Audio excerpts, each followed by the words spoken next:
నమస్తే టీ5 ప్రేక్షకులకు స్వాగతం. నేను మీ కొండూరు వీరయ్య. లోక్సభ ఎన్నికల 6వ దఫా పోలింగ్కి సంబంధించి ప్రచారం ఈ రోజుతోటి ముగుస్తుంది. 25వ తేదీన 6వ దఫా ఎన్నికల పోలింగ్ జరగబోతూ ఉంది. ప్రధానంగా ఈ పోలింగ్ ఉత్తరప్రదేశ్, బీహార్, ఝార్ఖండ్ రాష్ట్రాలలో అట్లాగే బెంగాల్ రాష్ట్రాలలో ప్రధానంగా ఈ పోలింగ్ జరగబోతూ ఉంది. ఈరోజు సాయంత్రం కేంద్ర ఎన్నికల సంఘం ఒక ఆసక్తికరమైనటువంటి ప్రకటన చేసింది. ఆ ప్రకటన పరిశీలించిన తర్వాత ఇప్పటి వరకు దేశవ్యాప్తంగా ఎన్నికల సంఘం యొక్క విధి విధానాలు, ప్రవర్తన, నిబంధనావళి అమలు గురించి జనం, పరిశీలకుల మెదళ్లలో ఉన్నటువంటి ప్రశ్నలు, అనుమానాలు, భయాలు నిజమేనా అని అనిపిస్తుంది.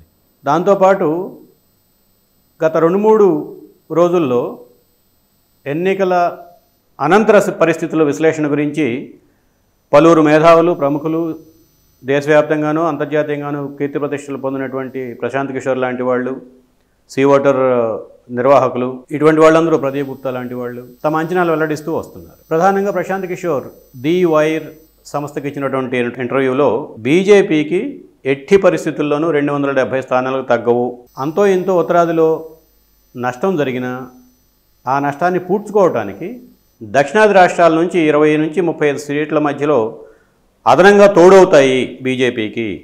కాబట్టి ప్రభుత్వం ఏర్పాటు చేసే విషయంలో బీజేపీకి ఎటువంటి ఢోకా లేదు అని చెప్పి ధీమాగా ప్రకటిస్తున్నారు. గత ఎన్నికల ప్రచారం ప్రకటన రాకముందు నుంచే ఆయన బీజేపీ 3వ దఫా ఎన్నికల అధికారానికి వస్తుంది అని చెప్పి ఘంటాపథంగా చెప్తున్నారు. ఇటువంటి అనేక కీలక పరిణామాలు జరుగుతూ ఉన్నాయి. ప్రత్యేకించి ఈసారి ఆర్థిక రంగానికి సంబంధించి స్టాక్ మార్కెట్ తోటి ముడిపడి ఉన్నటువంటి సంస్థల విశ్లేషణలు కూడా, అంటే బీజేపీ ప్రభుత్వం అధికారానికి వస్తే సెన్సెక్స్ ఎంత పెరుగుతుంది, అంత పెరుగుతుంది అన్నటువంటి ఆశాభావం కల్పించడానికి కూడా ఒక ప్రయత్నం జరుగుతోంది. నిన్న అమెరికా నుంచి ఒక స్వతంత్ర పరిశీలకుడి పేరు మీద బీజేపీకి సుమారు ఒక 300 సీట్లు వస్తాయి అని చెప్పి మరొక రిపోర్టు కూడా జారీ చేయబడ్డది. ఇవన్నీ పరిశీలిస్తున్నప్పుడు బీజేపీలో ఓటమి భయం ఎక్కడో ఒక చోట వెన్నును తాగుతుందా అన్న అనుమానం వీక్షకులకి, పాఠకులకి, ప్రేక్షకులకి అందరికీ వస్తుంది. ఇటువంటి అనేక ప్రశ్నలపైన ఈరోజు మనకి వివరంగా మనతో డిస్కషన్లో పాల్గొనడానికి ప్రొఫెసర్ కిషోర్ గారు మనతో ఉన్నారు. ప్రొఫెసర్ కిషోర్ గారు సామాజిక విశ్లేషకులు, రాజకీయ పరిశీలకులు. వివిధ సందర్భాల్లో ప్రత్యేకించి గత 10 ఏళ్ల కాలంలో దాదాపుగా తెలంగాణలో జరిగినటువంటి ప్రతి ఎన్నికలోనూ క్షేత్రస్థాయిలో 10 నుంచి 15 నియోజకవర్గాలని పర్యటించి ప్రజల నాడి పట్టుకోవడం కోసం ప్రయత్నం చేసినటువంటి అనుభవం ఉంది కిషోర్ రెడ్డి గారికి. కిషోర్ రెడ్డి గారు స్వాగతం. ఎన్నికల సంఘం 2 విషయాల పట్ల రాహుల్ గాంధీని మందలించింది. ఒకటి, మీరు అగ్నివీర్ నియామకానికి సంబంధించి మీరు చేసినటువంటి విమర్శలు డిఫెన్స్ ఫోర్సెస్ని ఎన్నికల ప్రచారంలోకి లాక్కురావటం జరుగుతుంది. అది అంత ఆశాజనకమైనటువంటి పరిణామం కాదు, హర్షణీయమైనటువంటి పరిణామం కాదు. కాబట్టి ఈ ప్రచారాలు మాట్లాడొద్దు, ఈ విషయాలు అగ్నివీరు గురించి మాట్లాడొద్దు అనేది ఒక అంశం. రెండవది, రాజ్యాంగం అంటే బీజేపీ 3వసారి అధికారానికి వస్తే రాజ్యాంగంలో ఉన్నటువంటి రిజర్వేషన్లకి విఘాతం కలుగుతుంది. బీసీ, ఎస్సీ, ఎస్టీ, మహిళలు, ఇతర ఇప్పుడు ఓబీసీలు, ఈబీసీలు రకరకాలుగా రిజర్వేషన్స్ ఉన్నాయి మనకి. ఇవన్నీ దెబ్బతినే ప్రమాదం ఉంది అనేది దేశవ్యాప్తంగా ఒక అవగాహన, ఆలోచన కలుగుతుంది. సో ఇవన్నీ కూడా తప్పుడు ప్రచారాలు అని చెప్పి ఎన్నికల సంఘం చెప్తుంది. ఈ 2 విషయాలలో మీరేం మాట్లాడటానికి వీలు లేదు అని చెప్పి చెప్తుంది. మనం దాన్ని ఎట్లా చూడాలంటారు? చాలామంది డిఫెన్స్లో జాయిన్ కావడం జరుగుతుంది. కాబట్టి ఈ అగ్నివీర్ అనేటువంటిది ముఖ్యంగా యూపీ, పంజాబ్, బీహార్లో చాలా ప్రభావాన్ని ఓటర్లలో చూపిస్తుంది. ఎందుకంటే మరి డిఫెన్స్లో పనిచేసినటువంటి వ్యక్తులకు పెన్షన్ కానీ, ఉద్యోగ భద్రత కానీ 4 సంవత్సరాలకే వాళ్ళు పదవీ విరమణ చేసిన తర్వాత వాళ్ళకి ఏ విధమైనటువంటి ఈ పెన్షన్కు అర్హులు గారు. కాబట్టి ఈ అగ్నివీర్ పాలసీ అనేటువంటిది ఓటర్లపై చాలా ప్రభావాన్ని మనకు ఉత్తర భారతదేశంలో చూపిస్తుంది. ముఖ్యంగా ఈ రాజ్యాంగాన్ని మారుస్తారు బీజేపీ అధికారంలోకి వస్తనేటువంటిది రాహుల్ గాంధీ నుంచి మొదలుపెడితే మన రేవంత్ రెడ్డి దాకా ఇది ఎన్నికలలో విస్తృతంగా ప్రచారం చేయడం అనేటువంటిది జరిగింది. నిజంగా కూడా బీసీ, ఎస్సీలలో, ఎస్టీలలో కొంత చదువుకున్నటువంటి యువకులలో కూడా ఒక రకమైనటువంటి భయమైనటువంటిది ఏర్పడింది. నిజంగానే భారతీయ జనతా పార్టీ స్వతంత్రంగా ప్రభుత్వాన్ని ఏర్పాటు చేసినట్లయితే మౌలికమైనటువంటి రిజర్వేషన్లను రాజ్యాంగం ద్వారా మార్చుతారేమో అనేటువంటి సందేహాలు కలగడం అనేటువంటిది జరిగింది. దీని ప్రభావం అనేటువంటిది మనకు ముఖ్యంగా మనం తెలంగాణ రాష్ట్రాన్ని చూసుకున్న ఇక్కడ కొంత ఎస్సీ ఎస్టీ ఇళ్లలో కొంత మొన్నటి పార్లమెంట్ ఎన్నికల్లో కొంత ప్రభావాన్ని చూపడం అనేటువంటిది జరిగింది. ముఖ్యంగా దళితులు దీంతో కొంత కాంగ్రెస్ పార్టీ వైపు కన్సాలిడేట్ కావడం అనేటువంటిది జరిగింది. ఉత్తర భారతదేశంలో ముఖ్యంగా యూపీలో, బీహార్లో, పంజాబ్లో, హర్యానాలో దీని యొక్క ప్రభావం మనకు చాలా స్పష్టంగా పడడం జరిగింది. మరి ఎన్నికల కమిషను ఈ విధమైనటువంటి ఆంక్షలు విధించవలసినటువంటి అవసరం మధ్యలో వచ్చేది కాదు. నిజంగా ఎన్నికల కమిషన్ అనేటువంటిది రాజ్యాంగ సంస్థ, స్వతంత్రంగా తన విధులను నిర్వహించాలి. మరి ఈ అంటే ఇక్కడ ఒక మెలిక ఉందండి. ఎన్నికల సంఘం ఏం చెప్తోంది, ఒక నిర్ధారణకు వచ్చేసింది ఇది తప్పుడు ప్రచారం అని.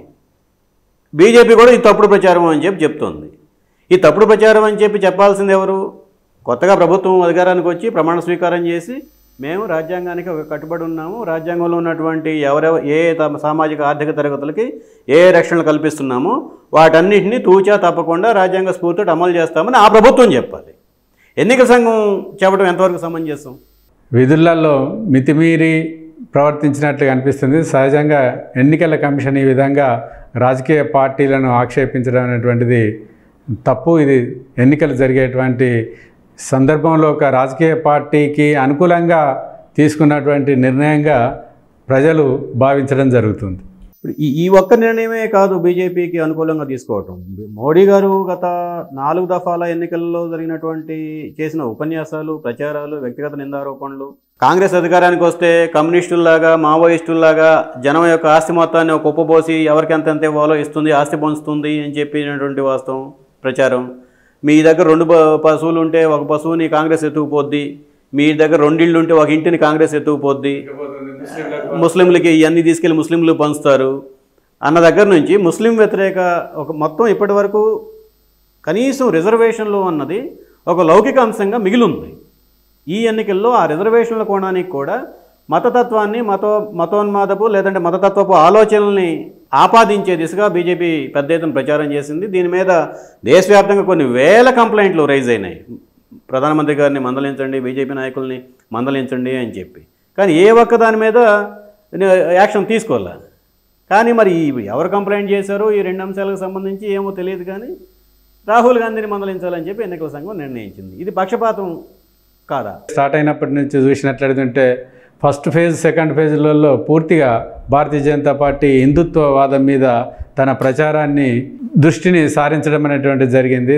రెండవ ఫేజ్ తర్వాత ఈ హిందుత్వం నుండి ఈ సామాజిక అంశమైనటువంటి రిజర్వేషన్లు, ముస్లింలు, బీసీలు, దీనిపైన కాంగ్రెస్ పార్టీ ఎక్కువగా అసమానతలు, వీటిపైన ఎక్కువగా కాంగ్రెస్ పార్టీ దృష్టిని కేంద్రీకరించి రాజ్యాంగాన్ని మౌలిక విషయమైనటువంటి ఈ సామాజిక న్యాయం అయితే ఏదైందో, ఆర్థిక న్యాయం అయితే ఏదైతే ఉందో దాన్ని భారతీయ జనతా పార్టీని 400 సీట్లు వచ్చినట్లయితే వాళ్ళు రాజ్యాంగంలో మౌలికమైనటువంటి అంశాలను రాజ్యాంగ సవరణలు చేసి ఈ రిజర్వేషన్లు అనేటువంటి వాటిని తొలగిస్తారనేటువంటి దాన్ని ప్రజలలో విస్తృతంగా కాంగ్రెస్ పార్టీ తీసుకొని పోవడంతో ఉత్తర భారతదేశంలో భారతీయ జనతా పార్టీ యొక్క గాలి కొంత తగ్గి ఈ ఇండియా కూటమి యొక్క ప్రభావం అనేటువంటిది మనకు ఎక్కువ పడడం జరుగుతుంది. ముఖ్యంగా ఈ మధ్యకాలంలో మనం యూపీలో రాహుల్ గాంధీ సభలకు కానీ, అఖిలేష్ యాదవ్ సభలకు కానీ, బీహార్లో ఈ తేజస్వి యాదవ్ సభలకు కానీ మరి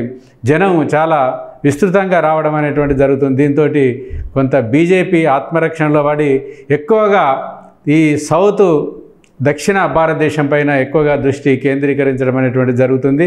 ముఖ్యంగా ఉత్తర భారతదేశంలో జరిగినటువంటి నష్టాన్ని దక్షిణ భారతదేశంలో పూడ్చుకోవాలనేటువంటిది వారి ప్రధాన సంకల్పంగా కనిపిస్తుంది. ఎందుకంటే మనం ఆంధ్రప్రదేశ్లో కానీ, తెలంగాణలో కానీ, కర్ణాటకలో కానీ చూసినట్లయితే మరి మోడీ, అమిత్ షా చాలా విస్తృతంగా చాలా సభలలో దక్షిణాది రాష్ట్రాల్లో పాల్గొంటున్నారు. ఒక తమిళనాడులోనే జనవరి నుంచి ఎప్పటి వరకు సుమారు 20 సార్లు ప్రధానమంత్రి గారు పర్యటించారు అని ఒక లెక్క ఉంది.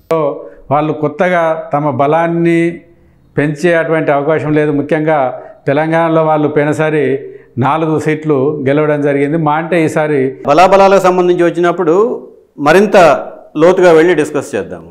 ఇప్పుడు దేశవ్యాప్తంగా ఉన్నటువంటి రాజకీయ విశ్లేషకులు అది వాళ్ళని స్వతంత్ర పరిశీలకులు అని చెప్పని అనాలా, లేదంటే బీజేపీ డబ్బు కొడుతున్నటువంటి వాళ్ళు అనాలా, ఏదో ఒకటి చెప్పొచ్చు. ఫలితాలు వచ్చిన తర్వాత వాళ్ళ బండారం కూడా బట్టబయలవుతుంది, నిపుణుల బండారం కూడా బట్టబయలవుతుంది. ప్రశాంత్ కిషోర్ గారు ఘంటాపథంగా బీజేపీకి 300 స్థానాలు వస్తాయి అని చెప్పి చెప్తున్నారు. చెప్తూనే ఏవైనా కాస్త కూస్తూ ఒక 40-50 స్థానాలు తగ్గినా దక్షిణాది నుంచి 25 స్థానాల నుంచి 35 స్థానాల మధ్య బీజేపీకి తోడవుతుంది అని చెప్పనండి. అసలు మీ పరిశీలనలో గత 40 రోజుల నుంచి మీరు అనేక రాష్ట్రాల నుంచి మీకున్న కాంటాక్ట్స్ ద్వారా సమాచారం తెప్పించుకుంటున్నారు, మీ సొంత విశ్లేషణ పరిశీలన కూడా ఉన్నాయి. సో మీ అంచనాలో ఈ పార్లమెంట్ ఎన్నికల్లో పోయినసారి అయితే 303 స్థానాలు బీజేపీకి స్వతంత్రంగా వచ్చాయి. 2024 పార్లమెంట్ ఎన్నికల్లో ఎన్ని స్థానాలు బీజేపీ నిలబెట్టుకునే అవకాశం ఉందని మీరు భావిస్తున్నారు? పరిశీలించినట్లయితే భారతీయ జనతా పార్టీ ఒక 70 నుంచి 80 స్థానాలు ఈ ఎన్నికల్లో కోల్పోవడం అనేటువంటిది మనకు తాజాగా అందుతున్నటువంటి సమాచారం వివిధ రాష్ట్రాల నుంచి తెలుస్తుంది.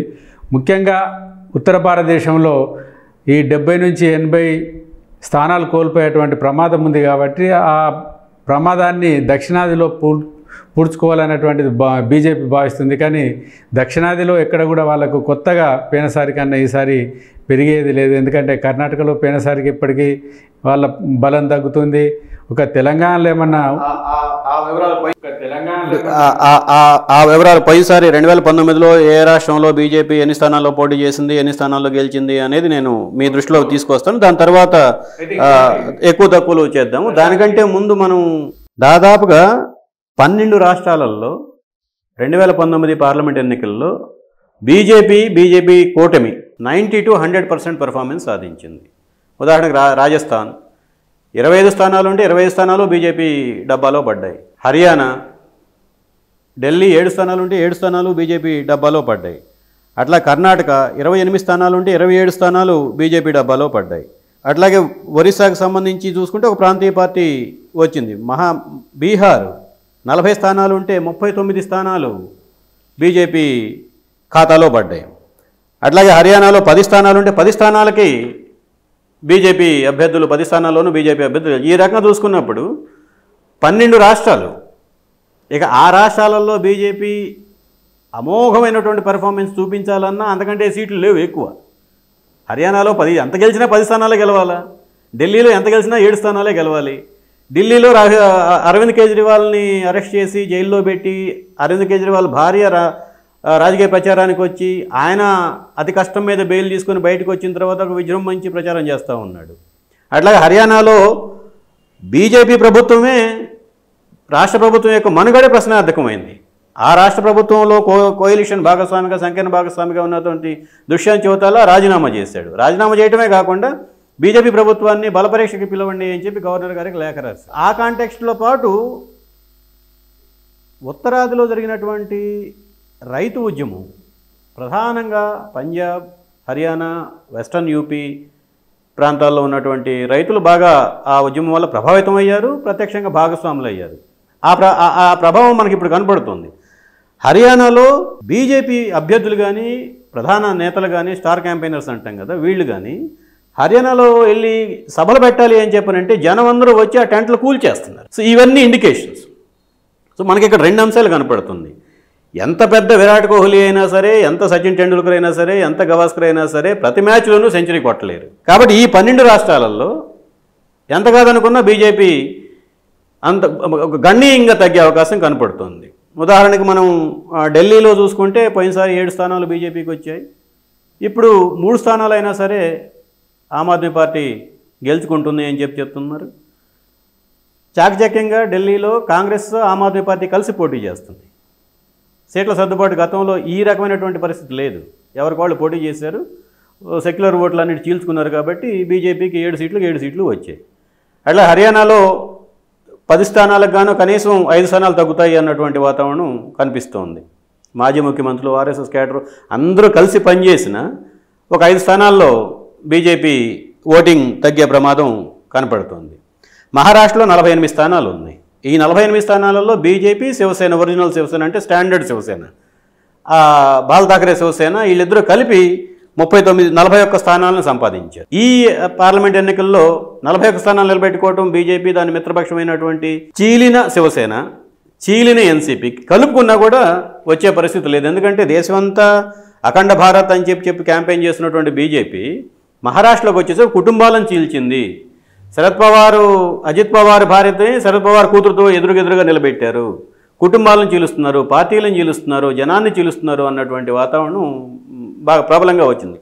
ఇవన్నీ లెక్కేసినప్పుడు రఫ్గా మీరు అన్నటువంటి 70-80 స్థానాల దగ్గరకు వస్తున్నాం. అదేవిధంగా దక్షిణాదిలో మనం చూసుకుంటే పోయినసారి జరిగినటువంటి గత ఒక 5 దఫాలుగా 1999 నుంచి 2019 వరకు జరిగినటువంటి ఎన్నికలుగా మనం పరిశీలిస్తే ఏ ఒక్కసారి కూడా 30 సీట్లు మించలేదు దక్షిణాదిలో. ఇప్పుడు 5 రాష్ట్రాలు, అంతకుముందు 4 రాష్ట్రాలు, ఈ 4 రాష్ట్రాలు లేదంటే వాళ్ళు ఉన్నటువంటి 5వ రాష్ట్రంతో కలుపుకొని మొత్తం దక్షిణాదిలో ఉన్నటువంటి లోక్సభ స్థానాలు 130.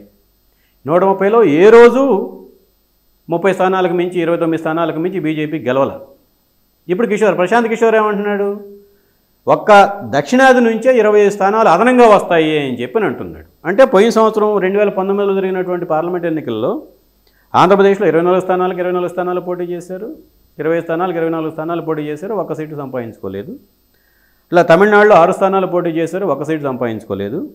కర్ణాటక వాళ్ళ బలమంతా కర్ణాటక, తెలంగాణ దక్షిణాదికి సంబంధించి 27 స్థానాల్లో పోటీ చేసి 25 స్థానాలు సంపాదించారు.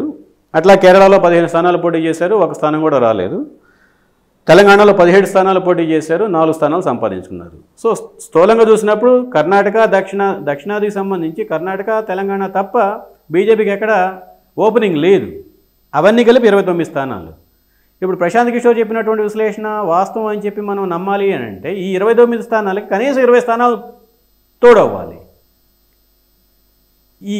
ఈ డైమెన్షన్స్ని, ఈ డైనమిక్స్ని మనం ఎట్లా చూడాలి? 20 స్థానాలు తోడవ్వాలి అంటే తెలంగాణలో పెరగాలి, లేదంటే కర్ణాటకలో పెరగాలి, లేదా తమిళనాడులో బంపర్ రజనీకాంత్ సినిమా విజయాలు సాధించినట్టుగా రావాలా? ఎట్లా సాధ్యం ఏమిటి? సాధ్యాలు ఏమిటి చూసినట్లయితే పేన అసెంబ్లీ ఎన్నికల్లో కూడా తెలంగాణ రాష్ట్రంలో మళ్ళీ బీఆర్ఎస్ అధికారంలోకి వస్తుందని చెప్పిండు. అదేవిధంగా అప్పుడు 2022లో హిమాచల్ ప్రదేశ్లో కూడా వస్తుందని చెప్పిండు. ఆ 2 రాష్ట్రాల్లో కూడా ప్రశాంత్ కిషోర్ అంచనాలైనటువంటి తలకిందులైనాయి. ఇప్పుడు కూడా ప్రశాంత్ కిషోర్ చెప్పేటువంటి 300 క్రాస్ అవుతుంది అనేటువంటిది అసంభవం. మ్యాక్సిమం భారతీయ జనతా పార్టీ 220 సీట్లు రీచ్ అయితే ఎక్కువ. ఎందుకంటే కర్ణాటకలో పోయినసారి 27 సీట్లు గెలవడం జరిగింది, ఈసారి సగం సీట్లు వస్తే ఎక్కువ.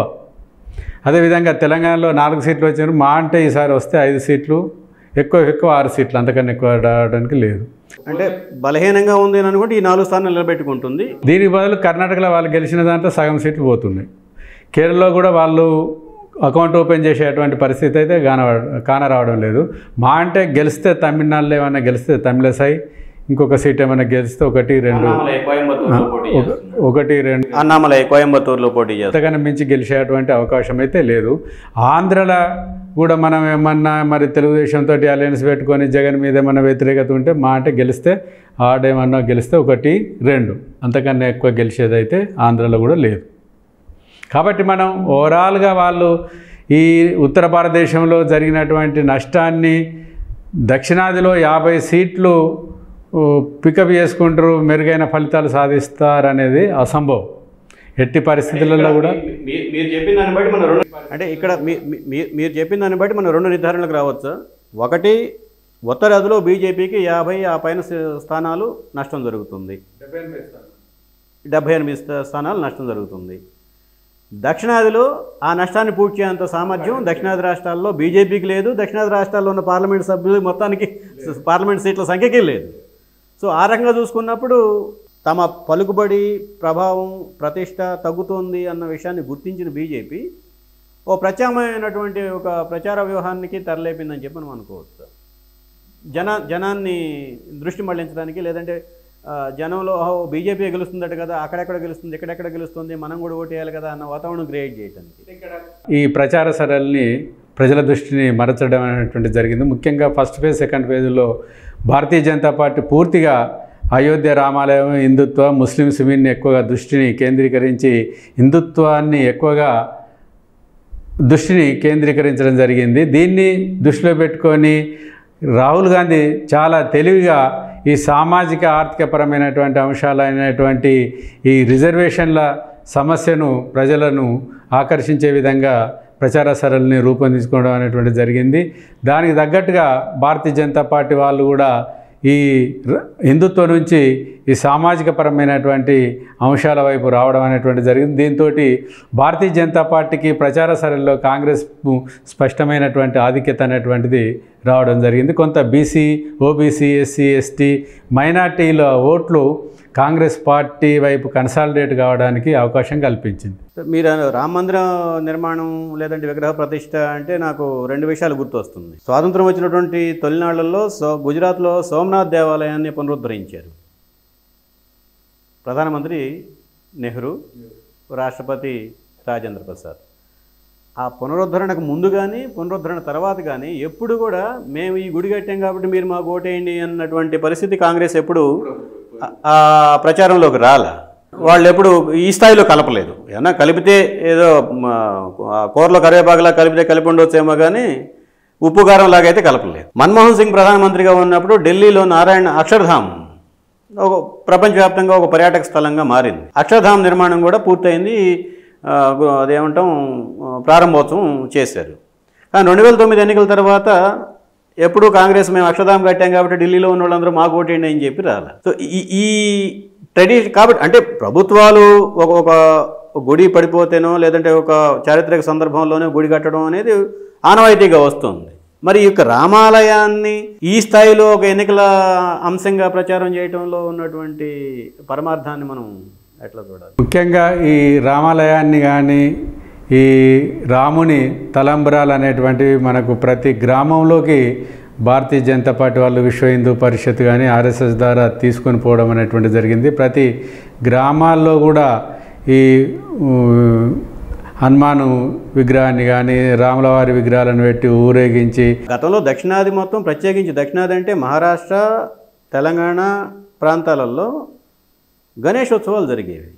ఈసారి ఒక కొత్త గత 7-8 ఏళ్లుగా హనుమాన్ జయంతి, రాములవారి కళ్యాణం, శ్రీరామనవమి ప్రతి గ్రామంలో, ముఖ్యంగా ఈ తెలంగాణలో ప్రతి గ్రామంలో జరపడం, ఊరేగింపులు తీయడం, ప్రతి ఇంటిపైన హనుమాన్ జెండా ఎగరేయడం, ప్రతి ఇంటికి జై హనుమాన్ జై శ్రీరామ్ అని ఒక వాల్ రైటింగ్ అంటే ఒక రేకు ముద్రకు స్టాంప్ కొట్టించి ప్రతి ఇంటికి గోడకు అచ్చు వేయడం, అదేవిధంగా ప్రతి ఇంటి ద్వారానికి తలుపులకు జై శ్రీరామ్ అనేటువంటి ఒక స్టిక్కర్ను అంటించడం అనేటువంటిది మనకు తెలంగాణలో నేను ఈ మధ్యకాలంలో ఎన్నికలకు పోయినప్పుడు గ్రామాల్లో చాలా గ్రామాల్లో నాకు అగుపడడం అనేటువంటి జరిగింది. దీంతో ఏంటంటే ప్రతి ఇంటికి కూడా రాములవారి తలంబ్రాలు, సీతారాములవారి తలంబ్రాలు అని ప్రతి ఇంటింటికి పసుపు బియ్యాన్ని పంచడం అనేటువంటి జరిగింది. అంటే ఈ ఒక మన తెలంగాణలో కాకుండా ఈ తలంబ్రాలు కానీ రాములవారి జై శ్రీరామ్ స్టిక్కర్ని ఇంటికి అతికేయడం కానీ గోడల మీద వాల్ రైటింగ్ చేయడం అనేటువంటిది మనకు భారతదేశ వ్యాప్తంగా గ్రామాల్లో కూడా భారతీయ జనతా పార్టీ, విశ్వ హిందూ పరిషత్, ఆర్ఎస్ఎస్ ద్వారా నిర్వహించడం అనేటువంటి జరిగింది. దీంతో కొంత హిందుత్వం అనేటువంటిది గ్రామాల్లో ప్రజలలో కొంత వాళ్ళ భావాలలో పెనవేసుకోవడానికి కొంత అవకాశం అనేటువంటిది ఏర్పడ్డది. ఇంత జరిగిన గత 10 ఏళ్లుగా ప్రభుత్వం అంతా మతాన్ని ప్రచారం చేసినా, రాముని ప్రచారం చేసినా, లేదంటే రామాలయాన్ని ప్రచారం చేసినా, విగ్రహ ప్రతిష్ట ప్రచారం చేసినా, ప్రధానమంత్రి గారు గురుద్వారాలో అన్నం కలిపినా, లేదంటే కేదార్నాథ్, బద్రీనాథ్ దగ్గర ఆసనాలు వేసిన ఈ ఎన్నికల్లో బీజేపీని రాముడు కానీ హనుమంతుడు కానీ కాపాడే పరిస్థితి కనపట్టలేదు. అది మనం స్థూలమైన నిర్ధారణ కింద రావచ్చా? ఉత్తర భారతదేశంలో మాత్రం దీని ప్రభావం లేదు. కానీ దక్షిణ భారతదేశంలో కొంత ఈ ఆంధ్ర, తెలంగాణలో కొంత మన గ్రామాల్లో ఈ ప్రభావం ఆగుపడ్డది. కాకపోతే ఇది గెలిచే అంత ఓట్లను తీసుకోక రాకపోవచ్చు, కానీ వాళ్ళ యొక్క ఓటింగ్ పర్సెంటేజ్ గణనీయంగా పోయినసారికి ఇప్పటికీ కొంత పెరుగుతుంది. కానీ అది ఏ మేరకు ఎన్నికలలో విజయం సాధించే అంత ఓటింగ్ పర్సెంటేజ్ పెరిగిందనేటువంటిది కొంత మనం పరిశీలించవలసినటువంటి అవసరం. నా నమ్మకం నాతో ఉండటం వేరు, నాకు నమ్మకం ఉంది అని చెప్పాలి అంటే నేను వెళ్ళి బీజేపీకి ఓటు వేసే పరిస్థితి రావటం వేరు. సో ఈ ట్రాన్సిషన్ పీరియడ్ ఏ కాలంలో, ఏ ప్రాంతంలో, ఏ రాష్ట్రంలో, ఏ నియోజకవర్గాల్లో జరుగుతుంది అనేది మనకి రేపు జూన్ 4వ తేదీ ఎన్నికల విశ్లేషణలో తుది ఫలితాలు వచ్చిన తర్వాత మరింత లోతైనటువంటి చర్చతోటి మరోసారి కలుద్దాం. సెలవు.